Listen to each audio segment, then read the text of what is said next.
एक और mean value, Kosi mean value.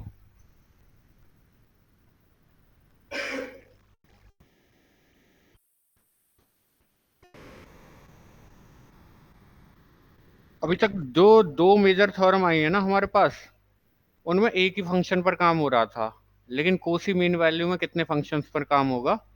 दो फंक्शन पर। तो बात कर लेते हैं स्टेटमेंट की पहले, कि if f x and g x are two functions, are two functions such that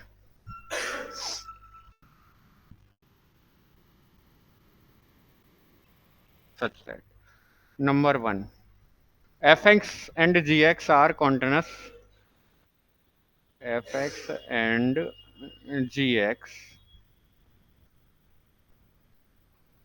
are continuous on closed interval ab, are closed interval ab. Number second, fx and gx are differentiable on open interval ab. ठीक है। और number तीन, third condition आएगी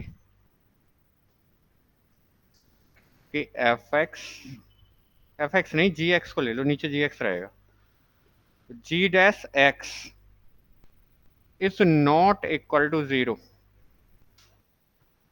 for all x belongs to open interval a B.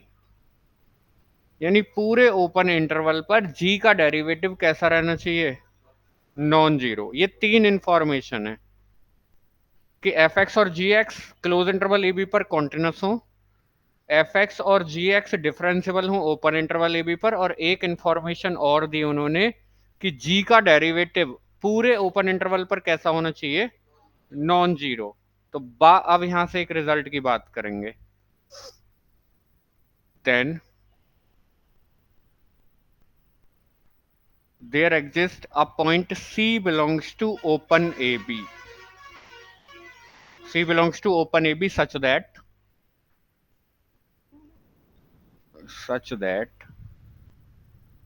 कि f dash c upon g dash c is equal to f b minus f a upon g b minus g a. ठीक है। अगर कोई दो function ऐसे हैं कि वो क्लोज इंटरवल ए बी पर कॉन्टिन्यूस हैं, ओपन इंटरवल ए बी पर डिफरेंशिएबल हैं, और जो जी है उसका डेरिवेटिव पूरे इंटरवल पर कैसा रह रहा है? Non zero. तो हमें कम से कम एक पॉइंट सी ऐसा जरूर मिलेगा ओपन इंटरवल ए बी में जिस पर एफ और जी के डेरिवेटिव का रेशियो किसके बराबर आएगा? F b minus f a upon g b minus g a के। बहुत आसान थ्योरम रहने वाली है, पर कब? जब आपको रोल्स थ्योरम का स्टेटमेंट मालूम हो। ठीक है जी। एक बार रिवाइज कर लीजिए अपने मन में, और प्रूफ हम यहां से स्टार्ट कर रहे हैं। प्रूफ फिर से यहां वही काम करो कि consider a function, consider a function f x is equal to, और ये फंक्शन आपको ऐसे डिफाइन करना है कि f x plus a into g x. कर दिया डिफाइन। अब यहां से वही बात हो रही है, ये मैंने इसलिए लिया क्योंकि आप पीछे पढ़कर आए हो कि दोनों फंक्शन कॉन्टिन्यूस हैं। तो ये कॉन्टिन्यूस फंक्शन है, इसमें किसी आपने कांस्टेंट की मल्टीप्लाई कर दी तब भी कॉन्टिन्यूस रहेगा, और दो कॉन्टिन्यूस फंक्शन का सम ऑलवेज क्या होता है? कॉन्टिन्यूस। जी आपका डिफरेंशिएबल है, इसमें आप कांस्टेंट की मल्टीप्लाई कर दो तब भी क्या रहेगा? डिफरेंशिएबल। और दोनों का सम क्या आ जाएगा? डिफरेंशिएबल। क्योंकि किसी क्लोज इंटरवल पर अगर दो फंक्शन डिफरेंशिएबल हैं तो उनका सम भी क्या हो जाता है? Differentiable. Where where a is a constant,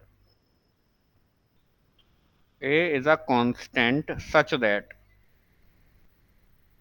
और वही जो पहले था कि f a is equal to f b. आई बात समझ में? अब यहां से सारी बातें लिख दो, ठीक है, क्लियरली करके। तो क्लियरली करके सारी बातें लिख दें कि क्लियरली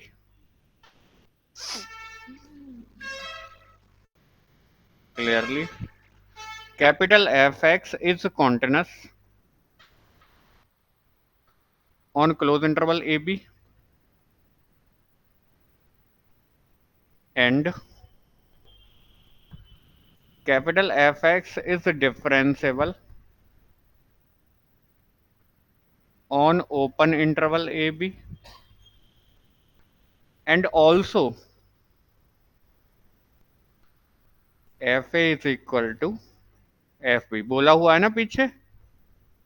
बताइए किसकी कंडीशन आ गई? रोल्स थ्योरम की कंडीशन आ गई। तो रोल्स थ्योरम का फिर रिजल्ट क्या कहता है बताइए? ओपन इंटरवल ए बी में एक ऐसा पॉइंट आएगा सी नाम का, कम से कम एक, जिस पर डेरिवेटिव 0 हो जाएगा।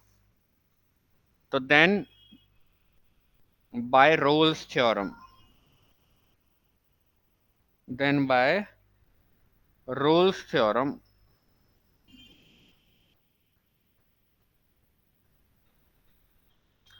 there exists C belongs to open AB such that कि उस पर डेरिवेटिव की वैल्यू क्या हो जाएगी जी?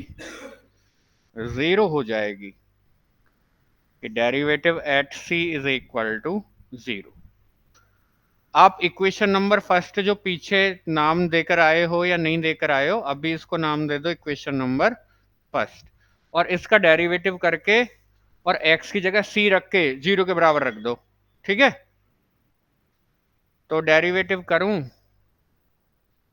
तो f का तो f डैश x हो जाएगा, और c की तो this implies f dash x c कर दो, c पॉइंट भी तो रख रहे हो, या फिर इसको 0 ही रख दो।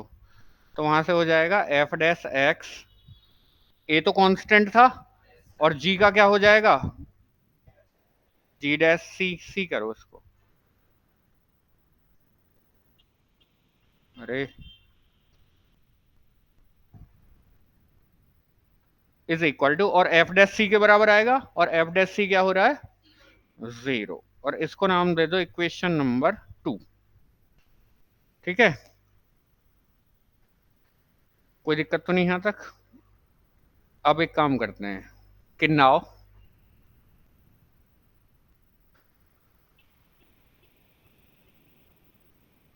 since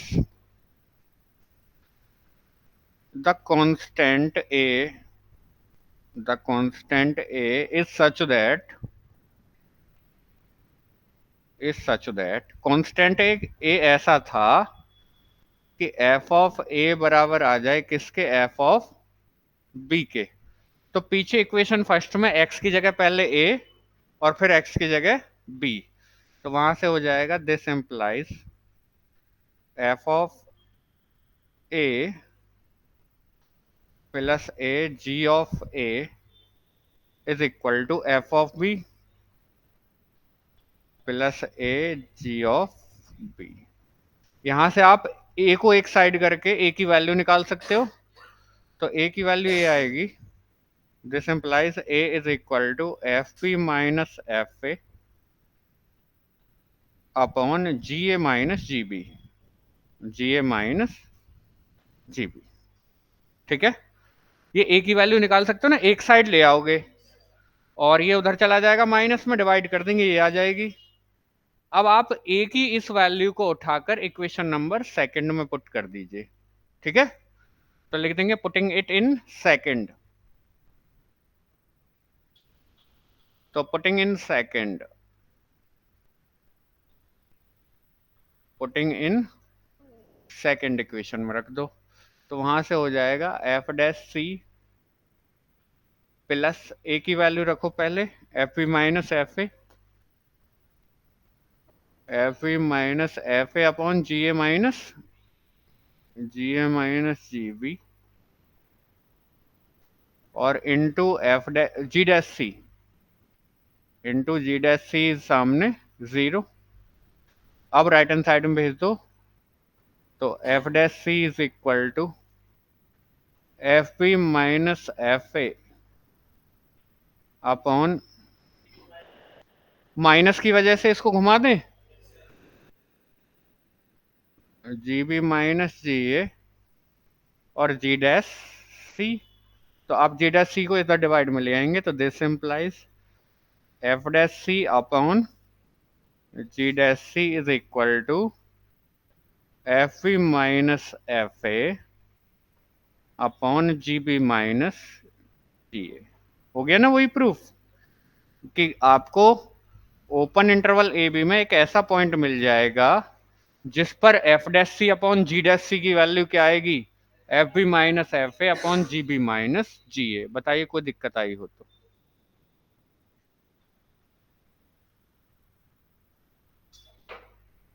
समझ में आ गई? तो ये कौन सी थ्योरम थी? कूसी मीन वैल्यू। स्टेटमेंट भी बड़ा आसान है और प्रूफ तो उससे भी ज्यादा, क्योंकि प्रूफ एक में ही मेहनत हुई, कौन से में? रोल्स वाले में मेहनत हुई, बाकी तो दोनों ये कोई प्रूफ नहीं है ना, इनमें कोई वाव हो कि इनका प्रूफ लिखने में कोई वाव हो। आगे बात समझ में? आपको रोल्स वाला क्लियर करना है ठीक से। तो अगर कहीं दो फंक्शन देखो, वो बड़ा चालाक है, वो मीन वैल्यू बोलता है। वो क्या बोलता है खाली? तो मीन वैल्यू तो दो, एक लैग्रेंज की मीन वैल्यू और एक कोसी की। लेकिन दोनों में एक मेजर अंतर ये है कि जो आपकी लैग्रेंज है उसमें एक फंक्शन यूज हो रहा है, और कोसी वाली में टोटल फंक्शन कितने यूज हो रहे हैं? दो। दोनों फोटो आ गए? ठीक है। अब चलते हैं, हम काम करते हैं। अब हमारे पास दोनों